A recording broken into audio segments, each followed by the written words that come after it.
ఇటీవల కాలంలో మహేష్ బాబు కొన్ని సినిమాలకు సపోర్ట్ చేస్తున్నాడు.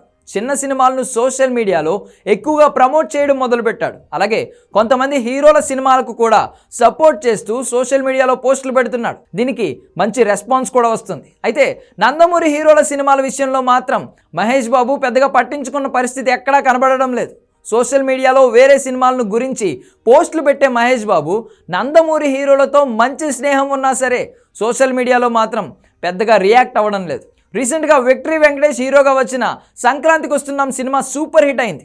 ఈ సినిమా గురించి సోషల్ మీడియాలో మహేష్ బాబు పోస్టులు పెట్టాడు. గతంలో నిహారిక నిర్మించిన సినిమాపై కూడా ఇలాగే పోస్టులు పెట్టాడు. ఈ పోస్టులన్నీ బాగా వైరల్ అయ్యాయి. సినిమాలకు కూడా కాస్త ప్లస్ అయ్యాయనే చెప్పాలి. అయితే ఎన్టీఆర్ హీరోగా వచ్చిన దేవర సినిమాను అప్పుడు టార్గెట్ చేసినా సరే పెద్దగా రియాక్ట్ అవ్వలేదు మహేష్ బాబు. ఇక తాజాగా డాకు మహారాజ్ సినిమా విషయంలో కూడా ఇలాగే బిహేవ్ చేశాడు. దీంతో నందమూరి అభిమానులు మహేష్ బాబుపై సీరియస్గా ఉంటున్నారు. సోషల్ మీడియాలో మహేష్ బాబును టార్గెట్గా చేసుకుని కొంతమంది పోస్టులు పెడుతున్నారు.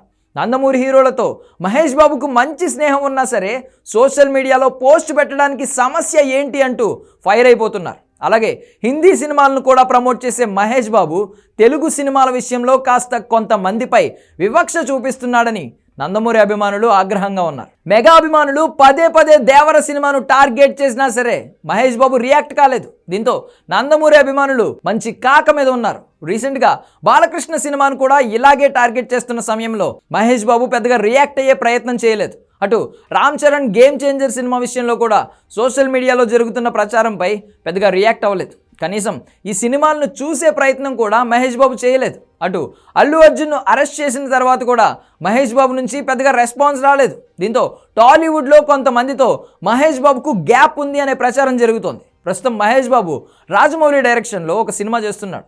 ఈ సినిమాను వచ్చే ఏడాది సంక్రాంతికి రిలీజ్ చేయాలని పట్టుదలగా ఉన్నాడు రాజమౌళి. 2 భాగాలుగా వస్తున్న ఈ సినిమాను కేఎల్ నారాయణ నిర్మిస్తున్న సంగతి తెలిసిందే.